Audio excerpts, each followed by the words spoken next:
Hi friends, welcome back to our channel. మన కథలోని తర్వాయి భాగాన్ని ఇప్పుడు మీతో షేర్ చేసుకోబోతున్నాను. వేణు తన ఇంట్లో మోకాళ్ళ మీద తల పెట్టుకుని కూర్చున్నాడు. అతడికి భవిష్యత్ అంతా అగమ్యగోచరంగా కనబడుతోంది. ఇల్లు అంటే ఇల్లు కాదు, కూలిపోవటానికి సిద్ధంగా ఉన్న ఓ గది అంతే. ఆ గదిలో ఒక మూల నిశ్శబ్దంగా కూర్చుని ఉన్నాడు. అంతలో తలుపు చప్పుడైంది. వేణు అన్న పిలుపు ఆ కంఠం ప్రసాదరావుది. వేణు విస్మయంతో చప్పున లేచి వెళ్ళి తలుపు తీశాడు. ముందు ప్రసాదరావు ఉన్నాడు, పక్కనే ప్రేమ. కొద్దిసేపు వేణుకి తను చూస్తున్న దృశ్యం కలో నిజమో తెలియలేదు. కళ్ళప్పగించి చూస్తూ ఉండిపోయాడు. ప్రసాదరావు తొందర ప్రసాదరావుది. తనకి ఆ అమ్మాయికి మధ్య ఏం సంభాషణ జరిగిందో ఆ వివరాలన్నీ ఆ అమ్మాయి వినకుండా ముందు వేణుకి చెప్పకపోతే కొంప మునిగిపోతుంది. ఈ అమ్మాయి కారులోనే ఉండిపోకుండా తనతో పాటు రావడం మొత్తం ప్లాన్నే తలకిందులు చేసేట్టు ఉంది. ఆ అమ్మాయి చూడకుండా వెనుక నుంచి వేణుకి ఏం మాట్లాడొద్దు అని సైగలు చేయసాగాడు. కానీ వేణుకి అర్థం కాలేదు. ప్రేమ పరిస్థితి వేరే విధంగా ఉంది. వేణుని చూడగానే అప్రయత్నంగా అడుగు వెనక్కి వేసి, మీరా అంది. రైల్లో టికెట్ కలెక్టర్తో దెబ్బలాడినవాడు, తన స్నేహితురాలి పెళ్లి నిర్విఘ్నంగా జరిగిపోయేలా చూసినవాడు అతడే అని ఆమె వెంటనే గుర్తుపట్టింది. వేణు పరిస్థితే అయోమయంగా ఉంది. ప్రసాదరావు ప్రేమ ఇలా కలిసొస్తారని అతడు కల్లో కూడా ఊహించలేదు. ఇప్పుడంటే ఈ ప్లాన్ ఇలా పాడైంది. కానీ అనుకున్నది అనుకున్నట్టు జరిగి ఉంటే మొత్తం నాటకాన్ని ప్రసాదరావు తెర వెనుక ఉండి మాత్రమే ఆడించాలన్నది ముందు అనుకున్న నిర్ణయం. మరి ఈ కొత్త మలుపు ఏమిటో ఎంత బుర్ర బద్దలు కొట్టుకున్నా అర్థం కాలేదు. ఈ లోపలే ప్రేమ అడుగు ముందుకేసి, మీరు ఆయుర్వేదంలో పేరు మోసిన ధన్వంతరి అని నాకు తెలీదు. మీకెలా కృతజ్ఞతలు చెప్పుకోవాలో తెలియటం లేదు అంది. ధన్వంతరి ఏమిటి? బిక్కమొహం వేసి అడిగాడు వేణు. ఆ పేరు అతడు జీవితంలో ఎప్పుడూ విని ఉండలేదు. అదేమిటో అతనికి అర్థం కాలేదు. ప్రసాదరావు చప్పున అడుగు ముందుకేసి, అదేనబ్బాయి, నువ్వు కారులో ఇచ్చిన ముందే ఈమె తండ్రిని బ్రతికించిందని నీకు కృతజ్ఞతలు చెప్పుకోవడానికి వచ్చారు ఈమె అన్నాడు. కారులో ఇచ్చిన ముందా? కారులో ముందేమిటి? అయోమయంగా చూస్తూ అడిగాడు వేణు. నవమూలిక కషాయం అంది ప్రేమ వేణు వంక చూస్తూ. నవమూలిక కషాయమా? ఆశ్చర్యపోతూ అన్నాడు వేణు. అదేనబ్బాయి, పొటాషియం డీసల్ఫేట్ అంటూ కన్ను కొట్టబోయి అదే సమయానికి ప్రేమ అటు తిరిగేసరికి కళ్ళల్లో ఏదో నలకపడ్డట్టు నలుపుకున్నాడు. ప్రేమ అతడి వైపు కృతజ్ఞతాపూర్వకంగా చూస్తూ, ఒక రోగిని చూడగానే అతడికి ఎంతో కాలం నుంచి విషప్రయోగం జరుగుతున్న విషయం ఇట్టే కనుక్కున్న మీరు ఆయుర్వేదంలో ఉద్దండులై ఉండాలి అంది. ఆయుర్వేదమా అన్నాడు వేణు. ఈ ముసలోడు ఆ అమ్మాయికి ఏం చెప్పాడో అర్థం కావడం లేదు. మీరు ఆత్మహత్య చేసుకోవాలనుకున్నారట కదా, ఆ ఆలోచన దారుణం సుమండి అంది ప్రేమ. వేణుకి ఈ సంభాషణ వింటుంటే కొద్ది కొద్దిగా మతిపోతుంది. కోపంగా, నేను ఆత్మహత్య? నాన్సెన్స్ అన్నాడు. ప్రసాదరావు ఇక ఈ సంభాషణ కొనసాగితే కొంప మొత్తం మునిగిపోతుందని తనే చొరవ తీసుకున్నాడు. నువ్వు నా కారు ఆపి పడిపోయిన పేషెంట్ని ఎక్కించుకోమని అడిగినప్పుడు రౌడీవే అనుకున్నానబ్బాయి. కారు మీ ఇంటికి తీసుకొచ్చి ఈ పేషెంట్ నోట్లో నవమూలిక కషాయం పోస్తున్నాడని ఏదో కుర్రకుంక వైద్యం చేస్తున్నావని అనుకున్నాను. కానీ నీ వైద్యంతో అసలు విషయం సంగతి బయటపడినప్పుడు నీలో ఒక గొప్ప వైద్యుని చూశాను. ఇవన్నీ ఒక ఎత్తు, ఆసుపత్రిలో ఫీజు నువ్వే చెల్లించడం ఒక ఎత్తు, ఉద్యోగం మానేస్తూ ఉంటే చివరిలో వచ్చిన ఆఖరి పిఎఫ్ గ్రాట్యుయిటీ కలిపి నువ్వు ఆసుపత్రిలో చెల్లించావు. నీ మందు వల్లే ఇలా జరిగిందని నువ్వు భావించావు. కానీ అసలు జరిగిందేమిటో తెలుసా?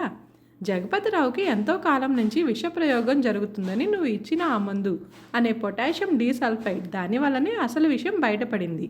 గబగబా చెప్పేసి అమ్మయ్య అని ఊపిరి పీల్చుకున్నాడు. అప్పటికే వేణుకు కూడా విషయం అర్థమైంది. ఓరి ముసలోడా అనుకున్నాడు మనసులో. జగపతిరావు ప్రాణాల మీదకు రాగానే తాను తీసుకున్న ఈ నిర్ణయాన్ని అప్పటికప్పుడు చక్కగా మరో మలుపు తిప్పాడన్నమాట. అతడు ఇలా ఆలోచిస్తూ ఉంటే ప్రేమ అతడితో, మీకు ఎలా థ్యాంక్స్ చెప్పుకోవాలో తెలియటం లేదు అంది. వేణు నవ్వి ఊరుకున్నాడు. ఆమె, మిమ్మల్ని నేను ఇంతకుముందు చూశాను అని తిరిగి అన్నది. వేణు ప్రసాదరావు మొహామొహాలు చూసుకున్నారు. ఎక్కడండి అని ఏమీ తెలియనట్లు అడిగాడు వేణు. రైల్లో ఒకరోజు మారు టికెట్టు కలెక్టర్తో దెబ్బలాడినప్పుడు, తర్వాత నా స్నేహితురాలు మీనా పెళ్లిలో ప్రసాదరావు కల్పించుకొని, అవునమ్మాయి, వేణు ఎక్కడ అన్యాయం జరిగినా ఊరుకోడు, అందుకే పెళ్లి మధ్యలో ఆగిపోకుండా అలా కత్తి చూపించి బెదిరించాడు. పైకి రౌడీలా కనపడతాడు కానీ చాలా సామాజిక స్పృహ ఉన్నవాడు అన్నాడు. ఏదో నవలలో అమ్మాయిలు విప్లవకారుల్ని ప్రేమిస్తారు, అది చదివి ఈ బాణం వేశాడు అతడు. కానీ ప్రేమ, పెళ్లిలో జరిగిన సంగతులన్నీ మీకెలా తెలుసు అని అడిగింది. గతుక్కుమన్నాడు ప్రసాదరావు. దెబ్బతిన్నావురా గురుడా అనుకున్నాడు వేణు. ఈ ముసలాడు మిగతా సమయాలన్నింటిలోనూ అద్భుతంగా ప్లాన్ వేయగలడు. కానీ ఆడవాళ్ళు ముందుకు వచ్చేటప్పటికి మాత్రం కంగారు పడి అంతా ఆభాసుపాలు చేస్తాడు. ఈ విపత్కర పరిస్థితిని తప్పించాల్సిన బాధ్యత తన మీదే ఉందని గ్రహించాడు వేణు. నేనే చెప్పాను ఆయనకి విషయాన్ని కారులో అని ఆగి, నేను మిమ్మల్ని ఇంతకు ముందే చూశాను ప్రేమగారు. ఒకరోజు స్ట్రైక్లో లాఠీ చార్జ్ జరిగినప్పుడు మిమ్మల్ని రౌడీలు పోలీసులు కంటపడకుండా గదిలో దాచింది నేనే. ఓ అంది ప్రేమ కళ్ళని విస్పారితం చేసి. ఆమె కళ్ళల్లో అభినందన చూసి ప్రసాదరావు తెగ ఆనందపడిపోయాడు. అంతేకాదు, మీ నాన్నగారిని కారులో ఎక్కించుకునేటప్పుడే ఆయన జగపతిరావు గారని నాకు తెలుసు. ఆయన్ని మీ ఇంటికే డైరెక్ట్గా తీసుకొచ్చేయొచ్చు. కానీ ఆయన్ని చూడగానే ముందు విషానికి విరుగుడు ఇవ్వడం అవసరం అనిపించింది. అందుకే ఇంటికి తీసుకొచ్చి ఆ మందు ఇచ్చాను. అది వికటించిందేమో అని భయపడి ఆసుపత్రిలో చేర్పించి అక్కడి నుంచి మీకు ఫోన్ చేశాను. అలా చేయటం నా కనీస కర్తవ్యంగా భావించాను అన్నాడు నాటకీయంగా. స్ట్రైక్ టైంలో అక్కడెందుకున్నారు మీరు అని అడిగింది. వేణు మొహంలో సన్నటి బాధ వీచిక కదలాడింది. మొహాన్ని మరింత విచారంగా పెట్టి, నేను మొన్నటి వరకు మీ ఫ్యాక్టరీలో కార్మికుడినే ప్రేమగారు. కొన్ని విచ్ఛిన్నకర శక్తుల నాటకం వల్ల పనిలో నుంచి తొలగించబడ్డాను అన్నాడు. అవునమ్మాయి, ఇంత త్యాగమూర్తిని మనం కేవలం కథల్లోనే చదువుతాం. నీ తండ్రి గారి ఫ్యాక్టరీలో నుంచి తొలగించబడి మళ్ళీ ఆ తండ్రి గారి ఆరోగ్యం కోసమే తన ఆఖరి జీతపు డబ్బుల్ని కూడా ఖర్చు పెట్టి ఆ విషయం వెల్లడి చేయకుండా ఉండిపోయాడంటే ఈ యువకుడు నిజంగా యువకుడు కాదు, మహావ్యక్తి, కోటికొక్కడు, యుగపురుషుడు. అమ్మో! ఈ చివర్లో అమ్మో అన్నది వేణు కాలు తొక్కడం వల్ల అరిచిన అరుపు. అదృష్టవశాత్తు ప్రేమ దాన్ని అంతగా పట్టించుకోలేదు. వేణుతో పనిలో నుంచి తొలగించబడ్డారా, ఎందుకు అని అడిగింది. వేణు షార్ప్గా ఆలోచించాడు. తనంటే దయానందానికి వ్యక్తిగతంగా పడదని ప్రేమకి ఇప్పుడే తెలియటం అంత మంచిది కాదు. అందుకే కిటికీ దగ్గరికి వెళ్ళి మసక నీడ తన మొహం మీద ప్రతిబింబించేలా నిల్చొని శూన్యంలోకి చూస్తూ, అదంతా నా దురదృష్టం, ఇంకా విషయం వదిలిపెట్టేయండి అన్నాడు. ఆమె దాని గురించి రెట్టించకుండా, అదృష్టవశాత్తు నాన్నగారికి ఇప్పుడు బాగానే ఉంది. మీరు ఒకసారి మా ఇంటికి వస్తే మీరు ఖర్చు పెట్టిన డబ్బు తిరిగి ఇచ్చేస్తాను అంది. ప్రసాదరావు ఆనందంతో చప్పున అలాగే అలాగే అనబోయాడు. కానీ వేణు దానికన్నా ముందే అనేశాడు. డబ్బుదేముందండి, మీరు అనుమతిస్తే చిన్న కోరిక కోరతాను. ప్రసాదరావు ముఖంలో నవ్వు మాయమైంది. ఉద్యోగం విషయం గురించి మాట్లాడతాడేమో, తొందరపడ్డావు వేణు అనుకున్నాడు. ఈ లోపలే ప్రేమ ఏమిటది అని అడిగింది. నేను మీ నాన్నగారి పట్ల చేసింది మంచికే దారితీసిందో ఆయనకి చెడే జరిగిందో నాకు తెలీదు. కానీ కేవలం ఆసుపత్రిలో డబ్బు చెల్లించి నేను చేతులు కడిగేసుదలుచుకోలేదు. ఆసుపత్రిలో ఉండగా ఒక్కసారి ఆయన్ని చూడనివ్వండి, అంతే చాలు అన్నాడు. అప్రయత్నంగా ప్రేమ కళ్ళల్లో నీళ్లు తిరిగాయి.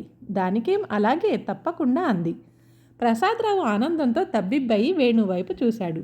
తాను అనుకున్న దానికన్నా ఈ కుర్రాడు విపరీతంగా ఈ అమ్మాయిని ఇంప్రెస్ చేసేస్తున్నాడు. ప్రేమ చేతులు జోడించి, రేపొద్దున మీకోసం 8ంటికి ఆసుపత్రిలో చూస్తూ ఉంటాను, నమస్తే అని ప్రసాదరావు వైపు తిరిగి, మీరు వస్తారా అంది. అమ్మో, ఇంకేమన్నా ఉన్నదా? జగపతిరావు నన్ను చూస్తే మొత్తం కథంతా అడ్డం తిరుగుతుంది అని మనసులో అనుకొని పైకి రేపు నాకు కొద్దిగా పనుందే అన్నాడు ఇబ్బందిగా. పోన్లేండి అన్నట్లుగా తలూపి రేపు వస్తారుగా అంది. తప్పకుండా అన్నాడు వేణు కూడా చేతులు జోడించి. చాలా జాగ్రత్తగా ప్రవర్తించాలబ్బాయి నువ్వు. అక్కడ వాళ్ళని ఎలా ఇంప్రెస్ చేస్తావో తెలియదు, కానీ ఇలాంటి అవకాశం మళ్ళీ రాదు. ఈ దెబ్బతో వాళ్ళ ఇంట్లో ఒకడిగా చేరిపోవాలి, వాళ్ళకి దగ్గరవ్వాలి. నేను చూసుకుంటాను, ఇక ఆ విషయం నాకు వదిలిపెట్టండి అన్నాడు వేణు. Best of luck. ఆసుపత్రి వరండాలో నడుస్తూ అతడు జగపతిరావు ఉన్న గది దగ్గరకు వచ్చాడు. కిటికీలోంచి ప్రేమ బత్తాయి పండు ఒలుస్తూ కనిపిస్తుంది. జగపతిరావు తలదిండు భుజాల కింద వేసుకొని పైకి కూర్చొని ఉన్నాడు. ఆరోగ్యం బాగా పుంజుకున్నాడని చూడగానే తెలుస్తుంది. వేణుకి ఇది మంచి అవకాశంగా కనిపించింది. గుమ్మం లోపలికి ప్రవేశించాడు. లోపలికి అడుగు పెడుతూనే హతాశుడయ్యాడు. గోడకిటివైపున కుర్చీలో కూర్చొని ఉన్నారు ప్రసాదు, దయానందము. అందుకే కిటికీలో నుంచి చూసినప్పుడు కనిపించలేదు. వాళ్ళని చూడటం అంత మంచి శకునంలా కనిపించలేదు వేణుకి. తర్వాత వద్దామా అనుకున్నాడు. కానీ అప్పటికే ఆ గదిలో ఉన్న నలుగురు అతన్ని చూసేశారు. ముందు లేచింది ప్రేమ. రండి రండి అంటూ ఆహ్వానిస్తూ తండ్రి వైపు తిరిగి, నేను చెప్పానే ఆయనే అన్నది. జగపతిరావు కూడా సంతోషంతో రావోయ్ రా అన్నాడు. దయానందం వేణుని చూసి ఉలిక్కి పడ్డాడు. జగపతిరావు రోడ్డు మీద పడిపోగానే ఎవరో ఆసుపత్రిలో చేర్పించారని తెలిసి కూడా డాక్టర్లు ఏమీ చేయలేరనే ధీమాతో ఉన్నాడు. కానీ ఆపరేషన్ జరిగి జగపతిరావు బయటపడ్డాడని తెలిసి పళ్ళు కొరుక్కున్నాడు. అంతలో జగపతిరావు మీద విషప్రయోగం జరుగుతున్నట్టు డాక్టర్లు వెల్లడి చేయగానే మొత్తం రహస్యం అంతా బయటపడుతుందేమోనని భయపడ్డాడు. కానీ ప్రేమకు ఆ అనుమానమే అసలు రాకపోవడంతో సంతృప్తిగా ఊపిరి పీల్చుకున్నాడు. నువ్వు ఇచ్చిన మందు వల్లనేనటగా నేను బ్రతికింది, థ్యాంక్స్ అన్నాడు జగపతిరావు. వేణు నవ్వి ఊరుకున్నాడు. ఇంతలో పక్క నుంచి దయానందం కంఠం వినిపించింది. అయితే నువ్వు ఆయుర్వేదం ఎప్పుడు నేర్చుకున్నావు వేణు అని. అందులో వెటకారాన్ని గుర్తించి కూడా గమనించినట్టు చిన్నప్పటి నుంచి ఒక గురువుగారు నేర్పారు. అత్యవసర పరిస్థితుల్లోనే దాన్ని వాడమన్నారు అన్నాడు. కేవలం దయానందానికి మాత్రమే కనపడేలా నవ్వి, ఇతను నీకు తెలుసా నాన్న? ప్రసాద్ అడిగాడు. మన ఫ్యాక్టరీలోనే వర్కర్ బాబు, ఇప్పుడు తీసేశారు అన్నాడు వేణు. అయ్యయ్యో అదేం అని సానుభూతి ప్రకటించాడు జగపతిరావు. ఆయనకి ఫ్యాక్టరీ వ్యవహారాలు అంతగా తెలియవు. వేణు ఏదో అనబోతూ ఉంటే దయానందం కల్పించుకొని, అవన్నీ ఫ్యాక్టరీ గొడవల్లేండి అన్నాడు. జగపతిరావు మాట్లాడలేదు. ఈ విషయాల్లో దయానందం మాటే చెల్లుతుందని జగపతిరావు పట్టించుకోడని ఆ కొద్దిపాటి సమయంలోనే గుర్తించాడు వేణు. సంభాషణ అనవసరమైన వైపుకి తిరుగుతూ ఉందని గ్రహించి ప్రేమ నాన్న అంది వారిస్తున్నట్టు. అది గ్రహించి మాట మారుస్తూ, నువ్వు చేసిన పనికి ఎలా కృతజ్ఞత చెప్పుకోవాలో తెలియటంలోదే. ఆ రోజు నువ్వే కానీ పూనుకోకపోతే ఈ పాటికి పైకెళ్ళి ఉండేవాడిని అన్నాడు జగపతిరావు. వేణు మాట్లాడలేదు. జగపతిరావు వైపు పరిశీలనగా చూశాడు. ఇతడైనా ఒక అమాయక యువతిని మోసం చేసి మరో యువతిని అన్యాయంగా జైలుకు పంపాడు అని గుర్తొచ్చేసరికి తన కర్తవ్యం గుర్తొచ్చింది. ప్రేమ వైపు చూశాడు. తాము అనుకున్న ప్లాన్ అనుకున్నట్టు జరిగితే ఈ అమ్మాయిని పువ్వుని నలిపినట్టు నలిపేయాలి. గర్భం వచ్చాక వదిలేయాలి. చేయగలడా తను? అతడు ఇంకోసారి ఆమె వైపు చూశాడు. ఆమె అందమైనదే, కానీ ఆ అందం కన్నా ఎక్కువైనది ఆమెలో మరొకటి ఉన్నది. అది మల్లెపువ్వు లాంటి స్వచ్ఛదనం. అతడు ఒక క్షణం కళ్ళు మూసుకున్నాడు, కానీ వెంటనే తేరుకున్నాడు. కాంట్రాక్టు ఒప్పుకున్నాక ఈ ఆత్మవిమర్శ అనవసరం. దయానందం మొత్తం వాతావరణాన్ని చూశాడు. తండ్రి కూతుళ్ళిద్దరూ వేణు పట్ల ఆపేక్ష చూపడం గమనించాడు. దయానందం తెలివైనవాడు. ఫ్యాక్టరీలో కూడా వేణు తనకి క్రమక్రమంగా పక్కలో బల్లెంగా తయారవటం అతడు ముందే గుర్తించాడు. అందుకే ఏదో నెపం పెట్టి అతడిని పనిలోంచి తొలగించాడు. మళ్ళీ ఇక్కడ ఇలా ప్రత్యక్షమవుతాడని అనుకోలేదు. దీన్ని మొక్కగానే తెంపేయటం క్షేమకరమని భావించాడు. వెంటనే మొహం మీదకి చిరునవ్వు తెచ్చుకున్నాడు. వేణు, ఈరోజు నువ్వు మాకు చేసిన సాయం మాటల్లో వివరించలేనిది. ఆసుపత్రిలో చేర్పించడం ముఖ్యం కాదు, మీ దగ్గరున్న డబ్బంతా ఆసుపత్రిలో చెల్లించడం అది గొప్ప విషయం. నీ విషయం ఇప్పుడే మేము చర్చించుకున్నాం. నీ సాయాన్ని డబ్బుతో కొలుస్తున్నాం అనుకోకపోతే నీకు ఒక బహుమతి ఇస్తున్నారు జగపతిరావు గారు, స్వీకరించు. నువ్వు ఏమీ అనుకోకపోతే ఒక్క నిమిషం బయట కూర్చుంటావా అన్నాడు. అతడు అంత తీయగా మాట్లాడేసరికి వేణుకి ఏం చేయాలో అర్థం కాలేదు.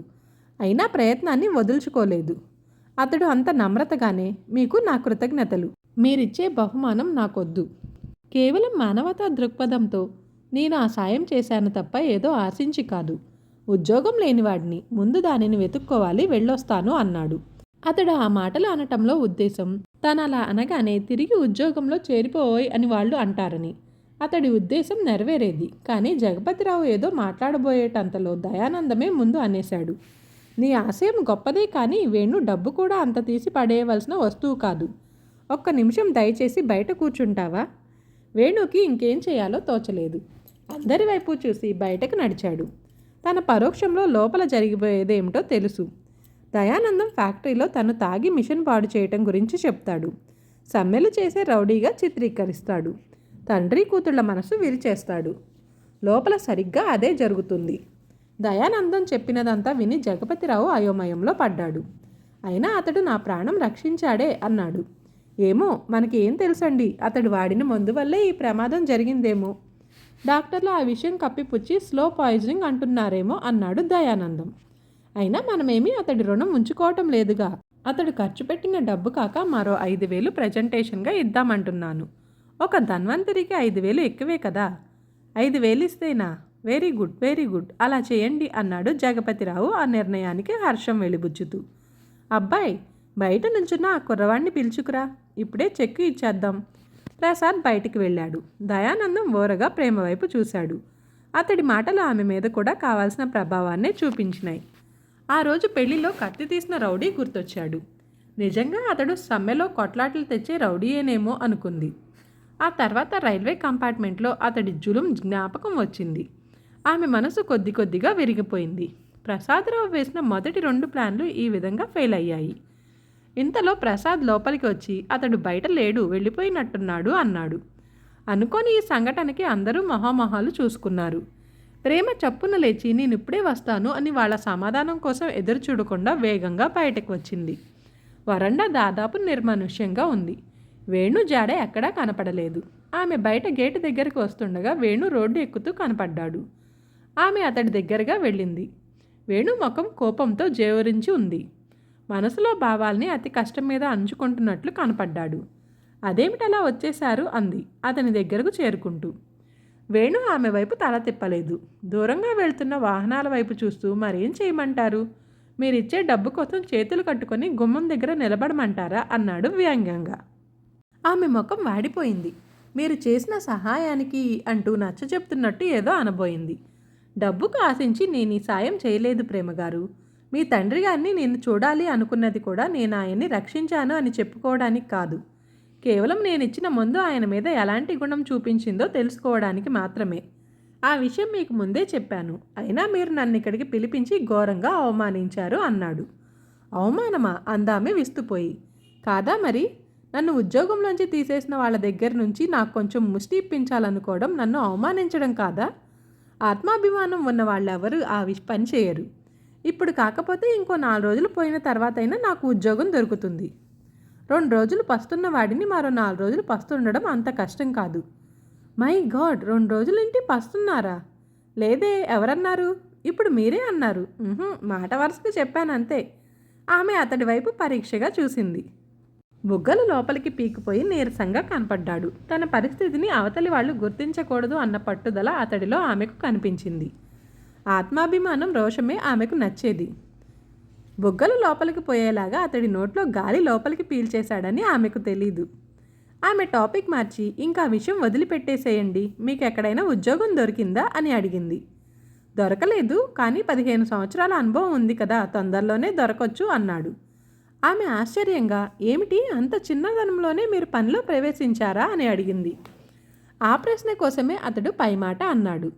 ఆమె అడగగానే అతడు చెప్పడం మొదలుపెట్టాడు. దాదాపు 10 ఏళ్ల వయసులో నేను మీ ఫ్యాక్టరీలో బొగ్గులు ఏరే కుర్రాడిగా చేరాను. నా తండ్రి కూడా మీ ఫ్యాక్టరీ కార్మికుడే. నా చిన్నప్పుడే ఫ్యాక్టరీ మిషన్ చక్రాల మధ్య నలిగి ఆయన మరణించాడు.